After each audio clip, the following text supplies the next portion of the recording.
ভাঙড়ে গেলেন কলকাতার পুলিশ কমিশনার বিনীত গোয়েল। উত্তর কাশীপুর, ভাঙড়, পোলেরহাট এবং চন্দনেশ্বর। নতুন বছরে ভাঙড়ের এই 4টি থানা কলকাতা পুলিশের আওতায় আসতে চলেছে। কলকাতার পুলিশ কমিশনার এই থানাগুলি পরিদর্শন করেন। ভাঙড়ের নলমুড়িতে তৈরি করা হয়েছে ডেপুটি পুলিশ কমিশনারের অফিস। সেখানে গিয়ে অফিস ঘুরে দেখেন বিনীত গোয়েল। এরপরে যান ভাঙড় এবং উত্তর কাশীপুর থানায়।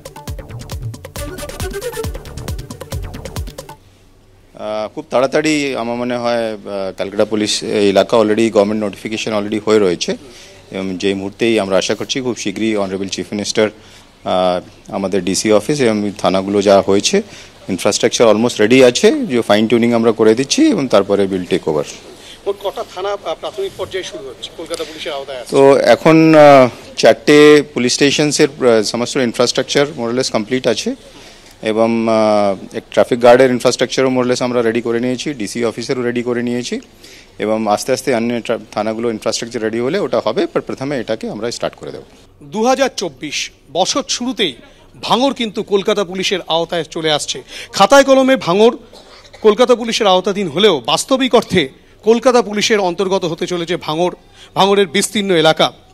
পঞ্চায়েত নির্বাচনের আগে থেকেই বারংবার উত্তপ্ত হয়ে উঠেছে ভাঙড়। বিভিন্ন সময় গুলিচালনার ঘটনা, বোমাবাজির ঘটনা, খুনের ঘটনা, বিভিন্ন রাজনৈতিক দলের কর্মী সমর্থকদের খুনের ঘটনা ঘটে গিয়েছে এবং তারপর থেকেই কিন্তু অশান্ত ছিল ভাঙড়। সেই অশান্ত ভাঙড়কে শান্ত করার জন্য কলকাতা পুলিশ পদক্ষেপ গ্রহণ করে মুখ্যমন্ত্রী মমতা বন্দ্যোপাধ্যায়ের নির্দেশে এবং পরবর্তী ক্ষেত্রে যেটা দেখা যাচ্ছে একেবারে চূড়ান্ত পর্যায়ের প্রস্তুতি চলছে।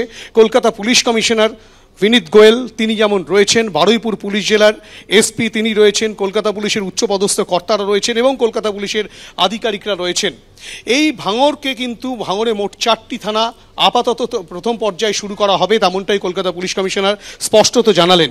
ভাঙড় থানা ভেঙে ভাঙড় এবং চন্দনেশ্বর এই 2টি থানা করা হয়েছে এবং কাশীপুর যে থানা ছিল বারুইপুর পুলিশ জেলার অন্তর্গত, সেই কাশীপুর থানাকে ভেঙে উত্তর কাশীপুর এবং পোলেরহাট, যে পোলেরহাট থানার সামনে আমরা দাঁড়িয়ে রয়েছি, এই থানাটি তৈরি করা হয়েছে। অর্থাৎ কিনা মোট 4টি থানা প্রাথমিক পর্যায়ে শুরু করা হবে এবং এই যে ভাঙড়ের বিস্তীর্ণ অঞ্চলে বারংবার বোমাবাজি, গুলি চালনার ঘটনা, অস্ত্র উদ্ধার, বোমা উদ্ধার, খুনের ঘটনা ঘটেছে, সেই অশান্ত ভাঙড়কে শান্ত করার জন্য কলকাতা পুলিশ তারা কিন্তু 4টি থানা নতুন উদ্বোধন করতে চলেছে, তেমনটাই কলকাতা পুলিশ কমিশনারের কথায় স্পষ্ট এবং তার চূড়ান্ত প্রস্তুতি চলছে।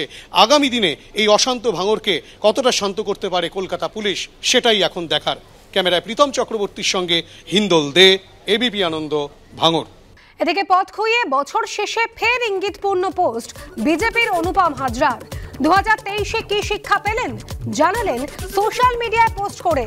অন্যের বাড়িতে চোর দেখলে গলা ফাটিয়ে জোরে চিৎকার করুন, যাতে লোকজন ধারণাও করতে না পারে যে আপনার নিজের বাড়ি চোরের আশ্রয়স্থল।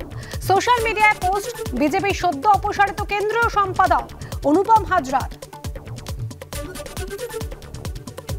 একটার পর একটা ঘটনা যেরকম ভাবে আমি অভিজ্ঞতা করেছি 2023-এর শেষের দিকে, আমার মনে হলো যে আমার উপলব্ধিটা একটু প্রকাশ করি।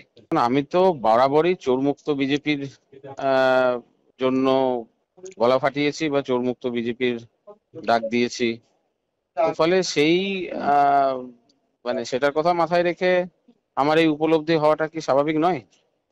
কারণ আমি গত 3-4 মাসে রাজনৈতিক ভাবে যা অভিজ্ঞতা করেছি, তাতে আমার মনে হয় যে এই ফেসবুক পোস্টটা নিয়ে কারোর কোনো কোশ্চেন বা কোনো প্রশ্ন থাকারই কথা নেই। এটা সহজেই অনুমেয় কি বলতে চেয়েছি।